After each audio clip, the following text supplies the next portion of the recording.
নমস্কার, কেমন আছেন সবাই? আমরা 22 তারিখে গেছিলাম পুরী। আর আমরা পুরী যাওয়ার ট্রেন ধরেছিলাম শালিমার স্টেশন থেকে। রাত 8:35-এ ছিল আমাদের ট্রেন। আমরা 7টার সময় চলে গেছিলাম শালিমার স্টেশনে। এই পুরী ভ্রমণে আমার সাথে ছিল আমার হাজবেন্ড এবং মা। আমরা তিনজনেই গেছিলাম পুরীতে।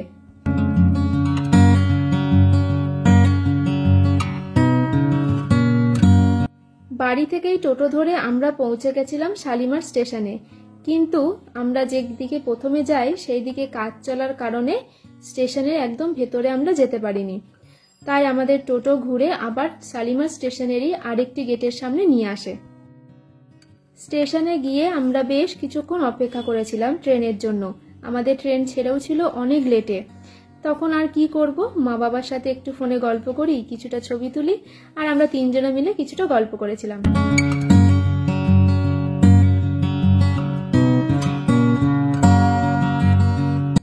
ভেতরে গিয়েই দেখি সবকিছু একেবারে গোছানো, একদম পরিষ্কার পরিচ্ছন্ন ছিল। প্রত্যেকটা সিট এবং সিটে যে বেড কভারগুলো দেওয়া ছিল, যে বালিশগুলো ছিল, সবকিছু ছিল একেবারে পরিষ্কার। রাতে আমরা খুব তাড়াতাড়ি খেয়ে শুয়ে পড়েছিলাম। আমাদের তিনজনেরই সিট ছিল ওপরে, মানে একদম আপারে। কিন্তু মা যেহেতু ওপরে উঠতে পারবে না, তাই মা একজনের সাথে তার সিটটা একটু পাল্টে নিয়েছিল। যাই হোক, চলুন, এখন সকাল হয়ে গেছে আর আমরা এই যে পুরী স্টেশনেও ঢুকে গেছি।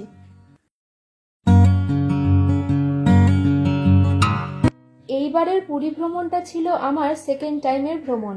এর আগে আমি একবার পুরী এসেছিলাম, তখন আমি ক্লাস 6 কি 7-এ পড়ি। তখন আমার ভাইও ছিল অনেকটা ছোট।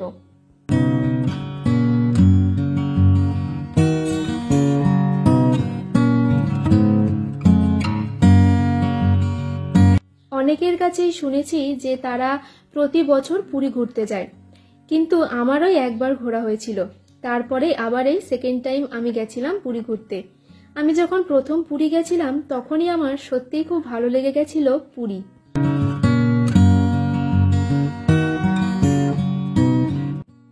তখনকার স্টেশন কেমন ছিল তা এখন আর মনে নেই, তাই সত্যিই বলতে পারবো না যে আগের পুরীর সাথে এখন পুরী স্টেশনের কোনো পার্থক্য আছে কিনা।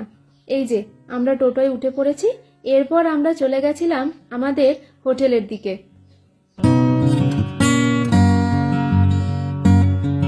এই যে চলে এসেছি আমরা আমাদের হোটেলে। আমাদের হোটেলের নাম ছিল হোটেল সিতারা।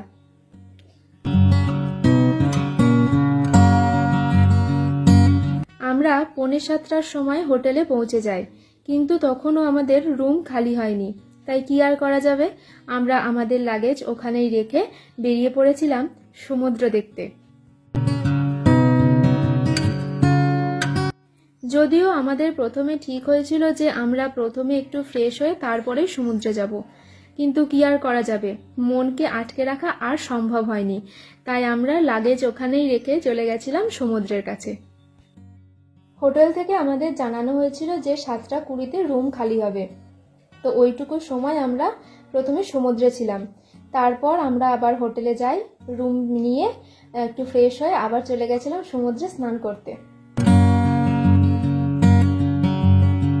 সমুদ্রে স্নান করলেও সেদিন কিন্তু আমরা খুব বেশিক্ষণ সমুদ্রে স্নান করিনি, কারণ 3টে থেকে ছিল আমাদের পুজো দিতে যাওয়ার সময়।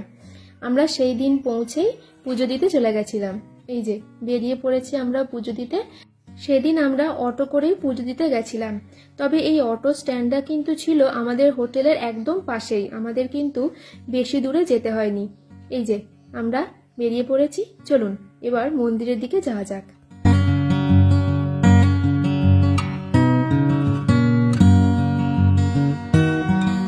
এই যে জগন্নাথ দর্শনের জন্য আমরা চলে এসেছি।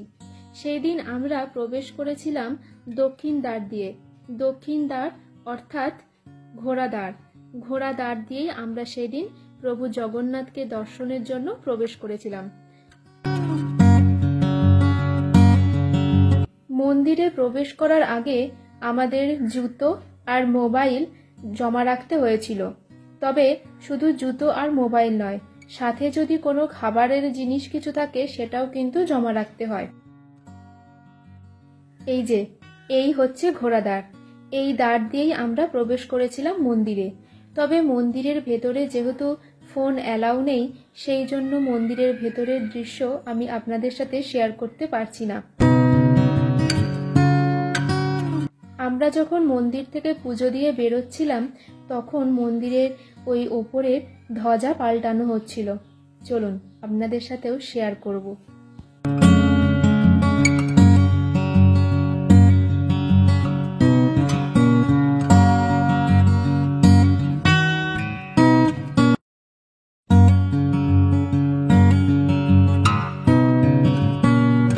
জগন্নাথের দর্শন করে সত্যিই সেদিন খুব আনন্দ হয়েছিল।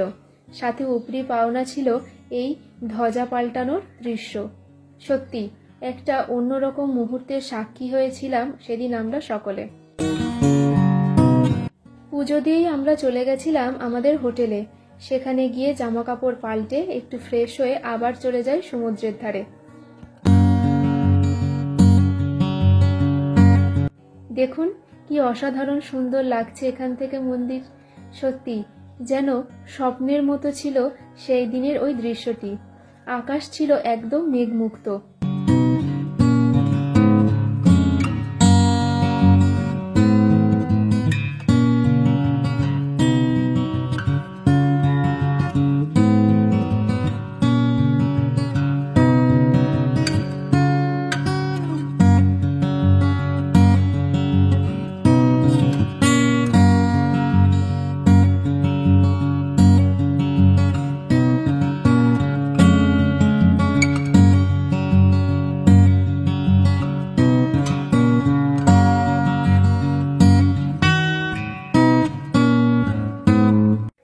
জামা কাপড় পাল্টে ফ্রেশ হয়ে এই 7টা নাগাদ আমরা আবার পৌঁছে গেছিলাম সমুদ্রের ধারে।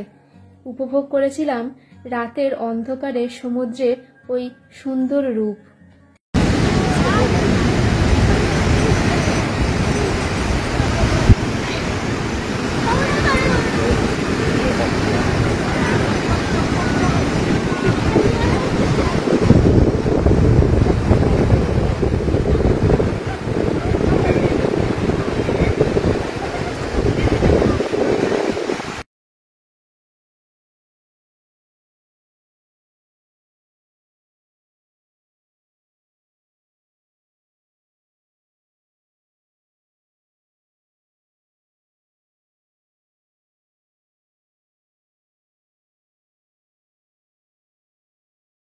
চারিদিকে কত মানুষজন নিজেদের মতো করে বসেছিল সমুদ্রের ধারে, উপভোগ করে নিচ্ছিল যে যার নিজের মতো করে সমুদ্রকে।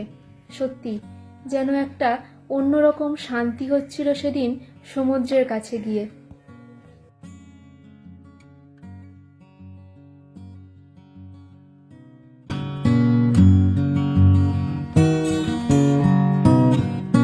বেশ কিছুটা সময় সমুদ্রের সাথে কাটিয়ে তারপরে আমরা চলে গেছিলাম মাছ ভাজা খেতে। এই যে এখানেই রেডি হচ্ছে আমাদের মাছ।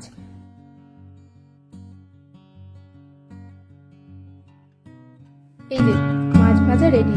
সত্যি মাছের টেস্ট ছিল সত্যি অসাধারণ। তারপর কিছুক্ষণ আমরা ওখানে একটু সমুদ্রের ধারে সময় কাটিয়ে রাত 10টার সময় চলে এসেছিলাম সপ্তপদীতে রাতের খাবার খেতে। কিন্তু বেশি কিছু খেতে পারিনি, কারণ আমরা সমুদ্রের ধারে শুধু ওই একটা নয়, বেশ কয়েকটা মাছ ভাজা খেয়ে ফেলেছিলাম। তাই পেট ভার হয়ে যাওয়ার কারণে তেমন কিছু রাতে আর খাইনি। রাতের বেলা শুধু একটু ফিশ ফ্রাই অর্ডার করেছিলাম, ওর আর আমার। আর মা একটা অন্য হোটেলে খেয়েছিল নিরামিষ খাবার। এই ছিল আমাদের পুরী ভ্রমণের প্রথম দিন। চলুন ভিডিওটাও তাহলে এখানেই শেষ করছি। আবার দেখা হবে সামনের ভিডিওতে। যারা ফেসবুক থেকে দেখছেন তারা প্লিজ পেজটি একটু ফলো করে দেবেন, আর যারা ইউটিউব থেকে দেখছেন তারা সাবস্ক্রাইব করে দেবেন, আর লাইক কমেন্ট শেয়ার করতে একদম ভুলবেন না। চলুন দেখা হবে আবার সামনের ভিডিওতে। সবাই ভালো থাকবেন, সুস্থ থাকবেন।